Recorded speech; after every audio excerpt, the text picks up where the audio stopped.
Electric oven not heating? The bake element at the bottom of the oven is likely burned out. Here's how to identify, buy, and replace it. Signs it's bad. Visible damage like cracks, holes, blistering, or burn marks on the element surface. The element heats unevenly with bright spots and dark spots. The element sparks, or it simply doesn't glow red at all when the oven is on. How to find the right element? Get your oven model number. Enter it into a parts lookup tool. Search for bake element specifically, not broil, which is the top element. Cost. Bake elements cost $20 to $60. With professional installation, $150 to $250 total. Common part numbers. Whirlpool W10779716. GWB 44T10011.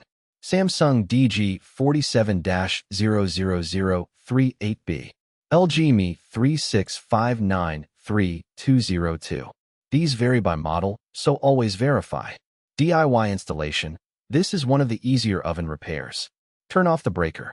Remove the screws holding the element to the oven wall, usually 2 to 4 screws at the back. Gently pull the element forward. Disconnect the wire terminals. Connect the terminals to the new element. Slide it back and screw it in. Turn the breaker back on and test. Safety. Always disconnect power at the breaker before working on an electric oven. The element terminals carry 240 volts and can cause serious injury. Oven elements in stock. Port St. Lucie, Stewart, Fort Pierce, Jensen Beach, Palm City. Call Treasure Coast Appliance Repair at 772-353-5791.